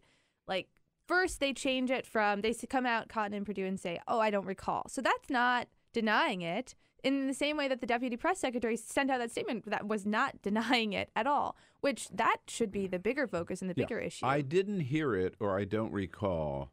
It's stretching different. the truth a little bit, but at least it's not flat out somewhat credible. Right. And now those statements that you just played from yesterday were a little stronger in the language of he did not say that, right? So not only are they saying that the reporting is a lie, they're saying Durbin is lying, they're claiming that they don't know, but that's the way we've seen the administration and Republicans in general handle Trump, right? Whether it's Jeff Sessions or Paul Ryan or these Republicans, they claim they don't know or they didn't hear it. I was just thinking, has Donald Trump given Dick Durbin a nickname yet? I mean, not yet. That I know not yet, right? You know, it was Sneaky Dianne Feinstein last week. Right. Yes. Sloppy Steve Bannon. Sloppy Steve Bannon. Right. Yeah. Pick the Turban Durbin. All right, let's just see if he picks that up and uses it. Yeah. You know he's good. But Cotton or Perdue, one of them said, well, you can't trust Dick Durbin. I mean, please. If there's one senator who's like a Boy Scout, he's been a great senator, but I mean, who is as honest and truthful as the day is long, as Dick Durbin. He's not some flamethrower or anything. He's very careful in what he says. And if Dick Durbin says it, I believe him without a doubt. And then you add to that Lindsey Graham came out, reportedly told the president to his face, Mr. President, you know, that's not the kind of language you ought to be using. Immigrants are a great value to this society and have done a lot for this country, the whole thing. Yeah, well, Tim Scott said that Lindsey Graham told him that he heard those comments, and that the way it was being reported was basically accurate. So it just, you know, the whole thing is a mess. Cotton and Perdue, it's important to remember, I think, showed up to that meeting with the goal of stopping the White House from signing off on this bipartisan deal. And the way that they're defending Trump and denying that he said this thing falls in line with that entire role that they're playing in all of this. But by the way, when it gets this muddied, Trump wins.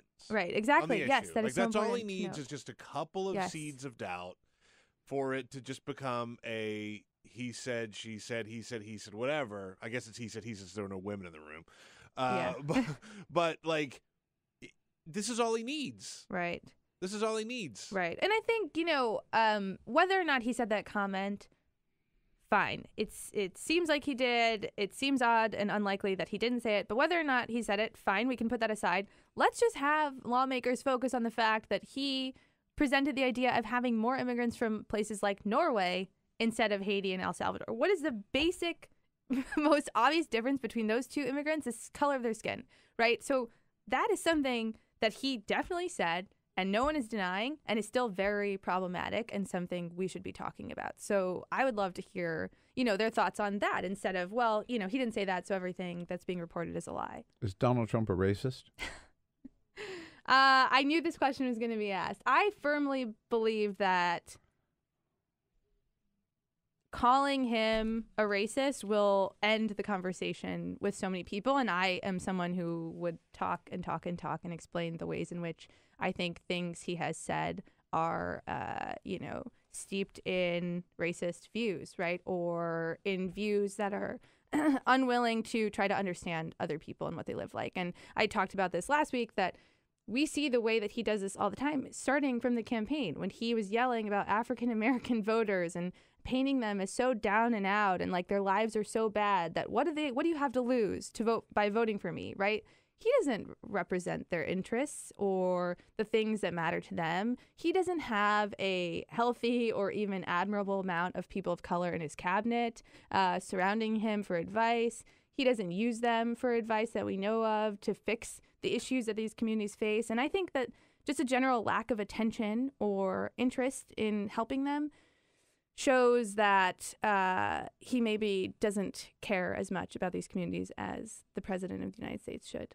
He certainly fans the flames of racial hatred. Right. And we saw that after Charlottesville, right?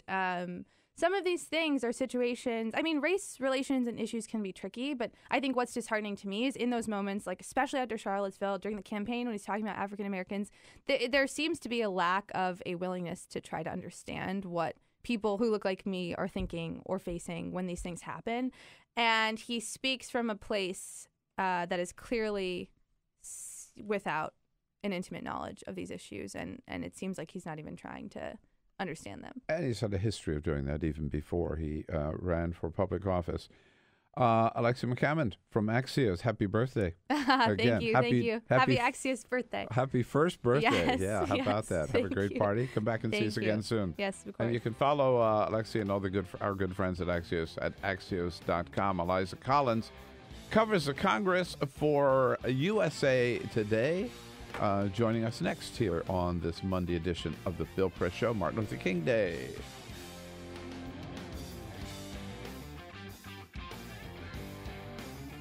This is the Bill Press Show.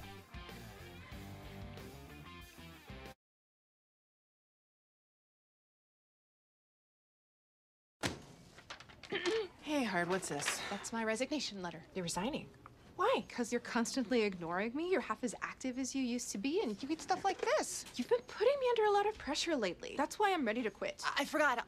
I'll do better. Please, don't quit on me. Okay, but remember, it's not what you say. It's what you do. Listen to your heart. Don't let it quit on you. Let's go for a walk. Uncontrolled high blood pressure could lead to a stroke, heart attack, or death. Get yours to a healthy range before it's too late.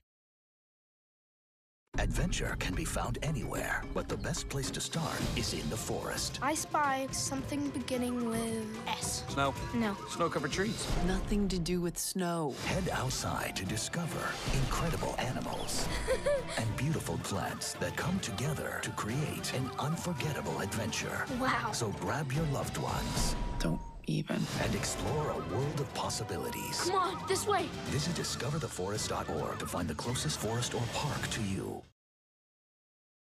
I grew up in the housing projects of Cleveland.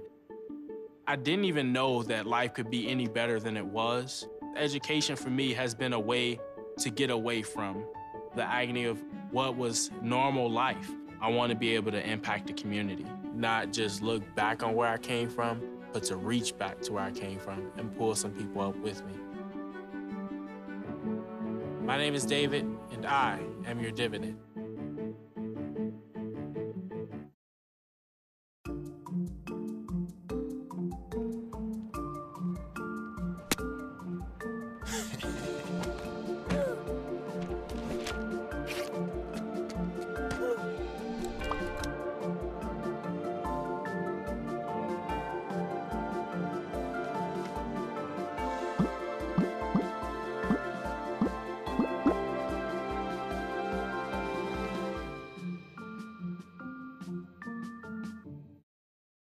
Hamilton was adopted from a rescue in 2008. He really likes to be around people. And as soon as I start to make my breakfast, Hamilton is right there. I get out my mat and I'm doing a downward dog and he's underneath. He's quite the pug about town. He gets invited to a lot of parties. He knows he's a pretty big deal.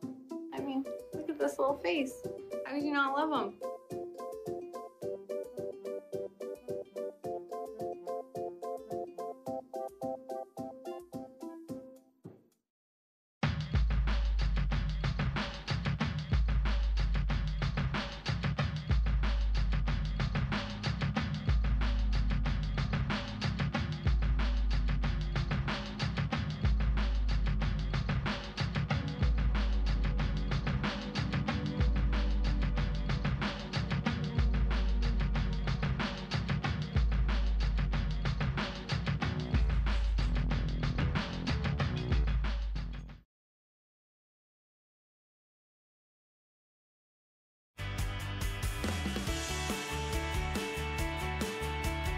This is the Bill Press Show.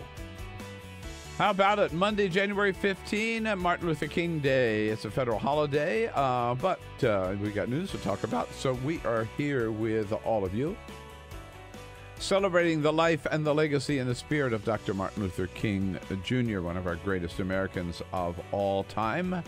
And we're brought to you, coming to you live, as always, from our studio on Capitol Hill in Washington, D.C., brought to you today by the United Food and Commercial Workers Union, the good men and women of the UFCW under President Mark Perone, building a better life for hardworking men and women. They're the union family that feeds, serves, and provides for America's hardworking families at our supermarkets and big grocery stores all across the country. We salute them, thank them for their good work and their support of the program, and direct you find out more from their website at ufcw.org. Alexa McCammond from Axios here as a friend of Bill for the entire hour. And we're joined, Alexi, by Eliza Collins from USA Today, covering the Congress for USA Today. Eliza, you also get the Spirit Award for coming in on a federal holiday. This wasn't too early. We thank you. That's right. Happy to be here. You know, it is cold, though. The media. It is. It's freezing. It's too cold.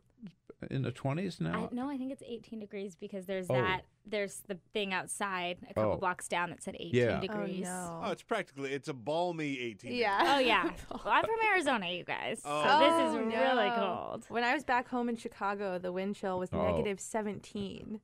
My dog refused to walk outside, so he went about 2 weeks without a proper walk. Negative 17? Negative 17 wind chill. Oh my God. So I keep telling myself, I'm like, okay, I'm from Chicago, I can handle this, and I still am like, tears. It's so cold. Yeah. But the dog is not from Chicago. Well, he is. He's just like a tiny miniature schnauzer who's like a baby, which is probably my fault.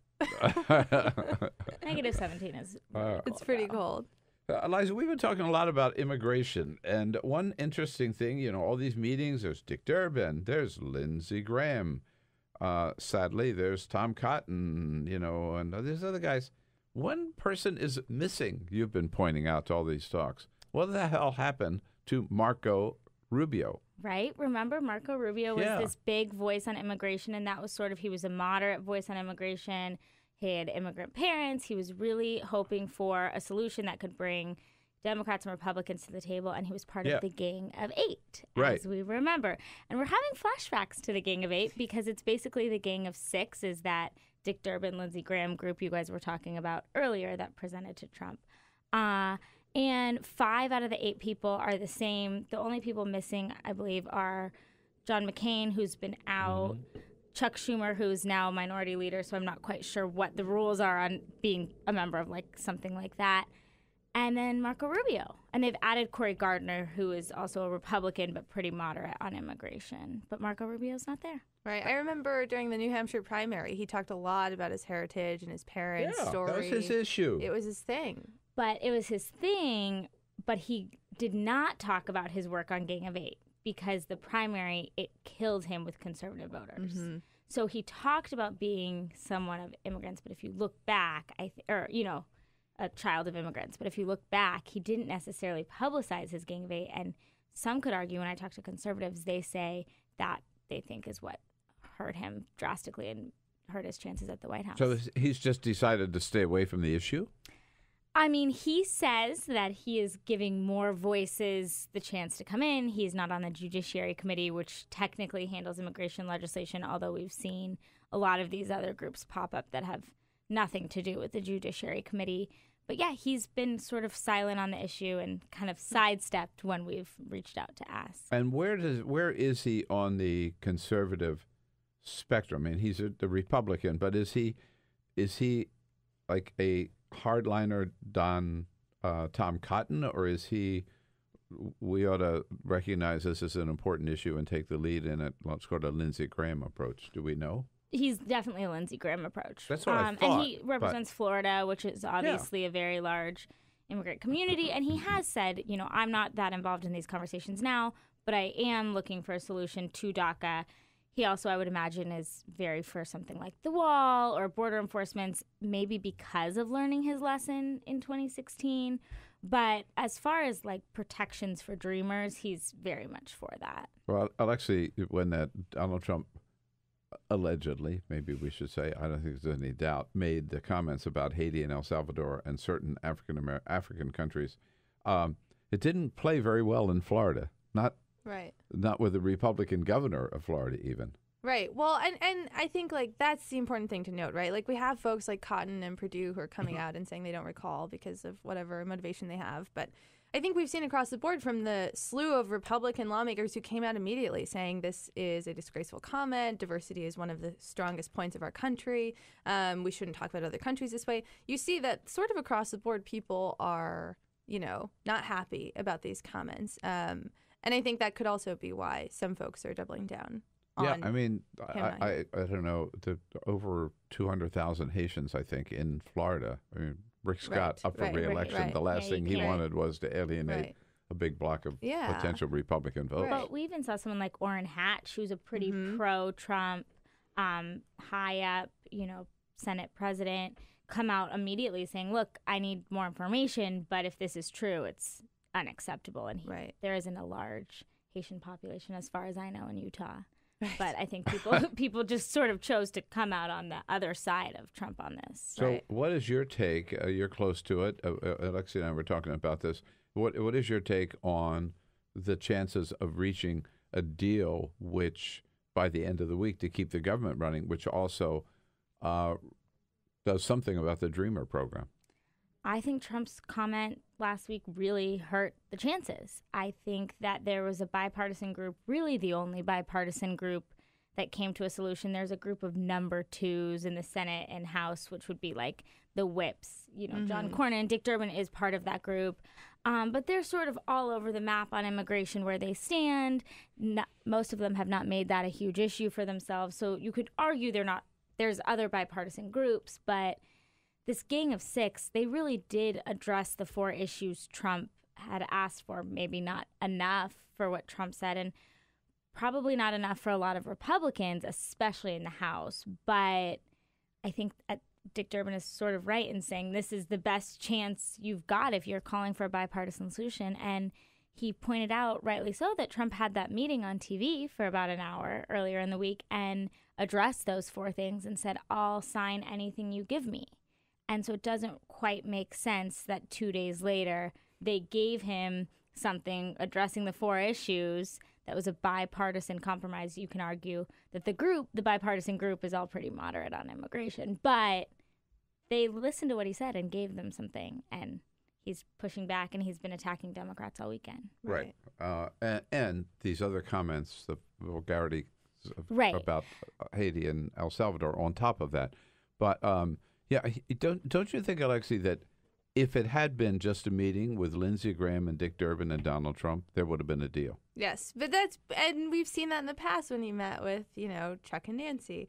When he's in a room alone, he does what he perceives to be the best deal in that moment. And I think that's why folks like Cotton and Perdue were so successful in sort of reining him in and saying, like, oh, wait, don't forget these, like, hardline conservative views we have and the things that we want are not represented in this deal, so you can't sign off on it. I do think things would have been different had they not shown up. And another thing that we've been hearing is that a handful of Republicans view this January 19th deadline for DACA as, like, not the real deadline. They sort of consider it to be in March. So I think they are more comfortable taking their time and standing strong in their conservative views and not moving quickly on this, despite what the president said about, I will sign anything you bring me, because they view March as the real deadline. So they're not yet again, we could have, do you believe that, Eliza, a temporary CR, continuing resolution, to keep the government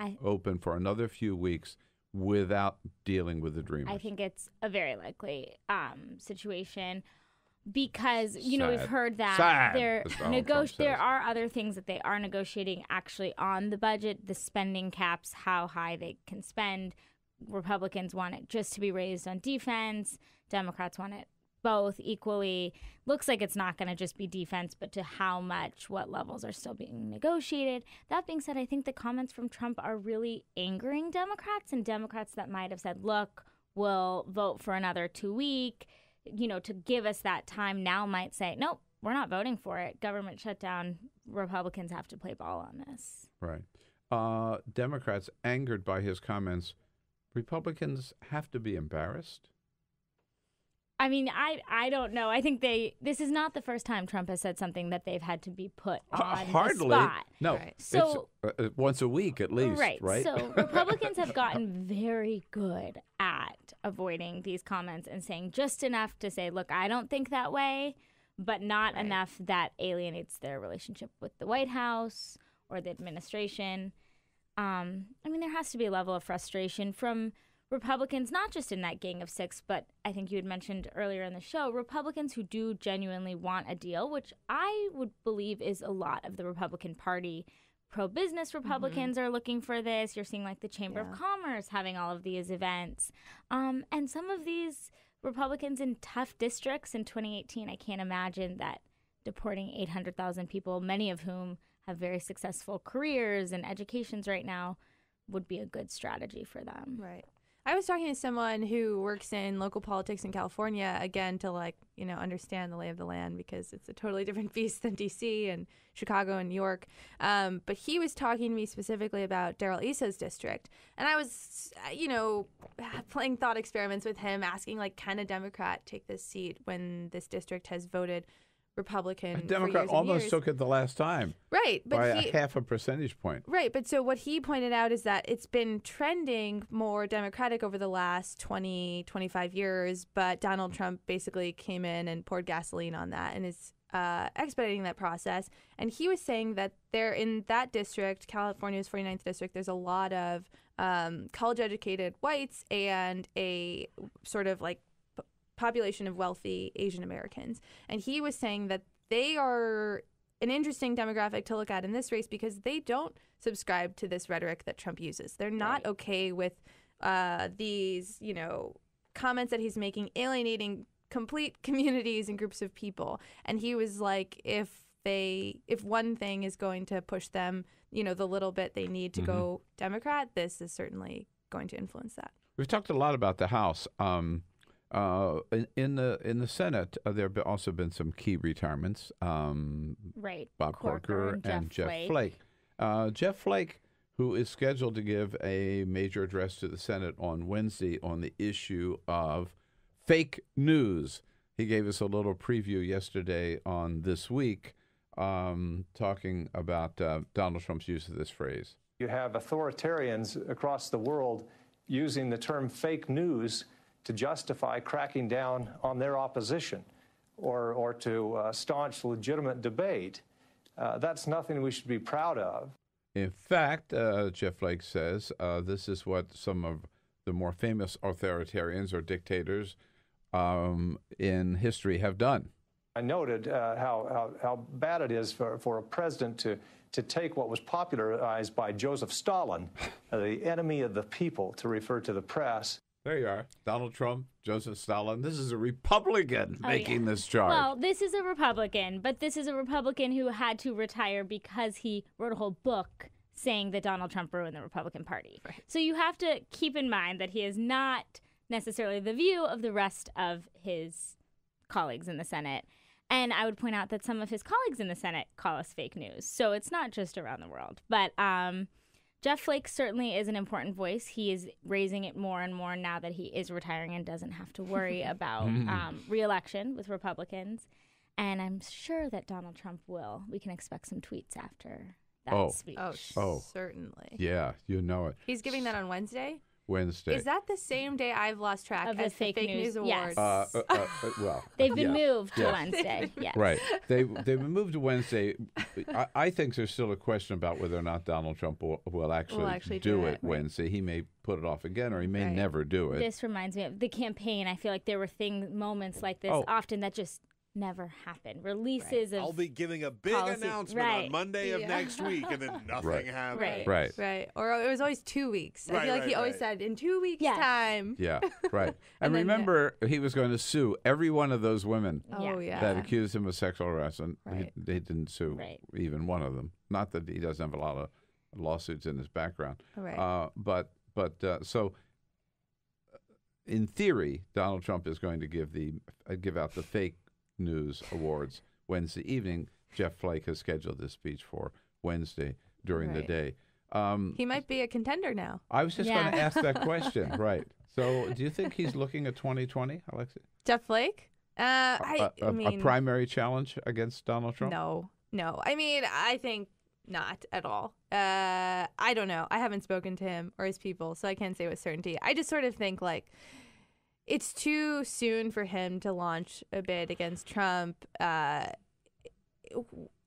don't know that he would be successful, and I think he knows that. I think it's going to take some time for Trump's influence on the Republican Party and Republican voters to dissipate or decrease, and I don't think 2020 is going to be the year for that. Your take? I don't know if it's quite as hard. I don't think it's quite as hard of a no as you just said. That being said, he could not keep his Senate seat because his polling was so low with Republicans. Someone I do think we should watch for a primary challenge is John Kasich. He has very much positioned himself as this more moderate voice. Every time Trump says something like the comment last week, he's out of the gate criticizing it. He's gone on sort of this tour with the Democrat governor of Colorado. Yeah. No, he's positioned himself as the never Trumper, who's still a never Trumper. Right, but he is definitely, and I think because he doesn't have to work with Trump right now, he hasn't had to sort of swallow some of the comments in the way that even in the beginning Jeff Flake maybe had to do. Right. And he already went against him. Just someone to watch. But he didn't, to point out, he went against him and did not clear very high numbers in the primary. Saying on the political front, over the weekend, we have now a new, new governor of Virginia, Ralph Northam, in his inaugural speech, I guess, with an indirect comment, at least, about Donald Trump. It can be hard to find our way in a time when there's so much shouting, when nasty, shallow tweets take the place of honest debate, and when scoring political points gets in the way of dealing with real problems. If you felt that way, I want you to listen to me right now. We are bigger than this. We all. So there he is, Ralph Northam. But it's worth noting this was a huge victory for Democrats, keeping that governorship in Virginia. Oh yeah, and not just the governorship, but the whole House of Delegates. Almost taking the House of Delegates, It came down Except to literally for the one drawing a name, pulled out of a hat. Right. There was a photo of Northam I saw earlier on Twitter today with his cabinet members, and it was majority women, which I was heartened to see. I didn't see that. Yeah. Well, so I think it's continuing the trend we saw of the candidates who ran and those who won in Virginia. Right, certainly more diverse than we've seen in the past across the country, and that's exciting. And there are many governorships up this year, and the Democrats projected good chances of picking up even more. We also have a new governor in New Jersey. I don't know whether he's sworn in yet or not, but Phil Murphy. Yeah, I don't believe.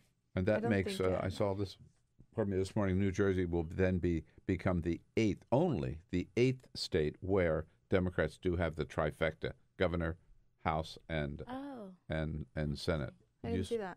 Yeah. It used to be like some 25 or 30. Right. Now it's only 8. Republicans have. Hey, we're getting there. Yeah, but on our way back. And in the state of Maryland, we have another candidate announced yesterday. She is running against Ben Cardin. Senator Ben Cardin, who's been a frequent guest on this program, his focus is mainly on foreign policy. Mm-hmm. He hasn't been a rock star in the Senate, but he's been a kind of a real steady voice, dependable voice, and he is being challenged in the Democratic primary. I guess so, yeah. By Chelsea Manning, of all people. We need someone willing to Here's fight. Her ad yesterday. We need to stop asking them to give us our rights. They won't support us. They won't compromise. We need to stop expecting that our systems will somehow fix themselves. We need to actually take the reins of power from them. We need to challenge them at every level. We need to fix this. We don't need them anymore. We can do better. A strong ad. Scary music, right? Yeah, and running somber. against them. I know. Yeah. I hadn't They. heard that. She doesn't identify who them are. It's but I a think fairly bleak ad. Yeah, it sure it is. You know? I think we're all them. Right. It's Washington, I think, in general. Right. Yeah, don't you think? Right. Yeah, but that's that anti-Trump, anti-establishment. Total theme coming out. anti-establishment. I mean, I think it's the sense we saw even in some level at the Women's March, right? People were like, we just elected Donald Trump. We need to take back. We can't depend on people we thought maybe would just take care. I don't know. Right. You certainly wouldn't call that an uplifting political ad. No. Hi, my name is Heavy. Chelsea Manning, and I'm here to represent all the people of Maryland. Right. No, it's That seems like probably a Ben Cardin ad. That music is the scariest It is music scary. ever. I'm old enough to remember the Obama campaign of hope and change. And not they're coming to get you. Well, and she joins the growing number of women who are running in 2018 for Senate, for House, which is definitely something that could help Democrats and something we saw work well for them in Virginia, too. A record number. Right. Record I think number. it's more than 400 total. Okay, so the big question of the day, of course, is who do you believe, the Wall Street Journal or the White House, when it comes to the war on words over Kim Jong-un? Now, so just the little background, you guys know, but just so everybody understands that the Wall Street Journal interviewed the president at the end of last week, and their story, when they wrote the story, they reported that Donald Trump professes to have a good relationship with the leader of North Korea. And they said, wait a minute, does that mean you've talked to him? And he says, I'm not going to say, I won't say. But anyhow, the Wall Street Journal, according to the Wall Street Journal, the president told them, I have a good relationship with Kim Jong-un. The White House insists that they deliberately misquoted the president, that they knew he didn't say that he didn't say, I have. He said, I'd have. I apostrophe. Okay, here's the tape. Peter, let's play it. And I'm just trying to find it. I Oh, can't no. find it. I had it earlier. I can't find I know. Okay.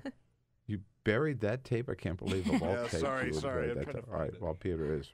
So I find it interesting that the Wall Street Journal is the one who's reporting this. I mean, you wouldn't think.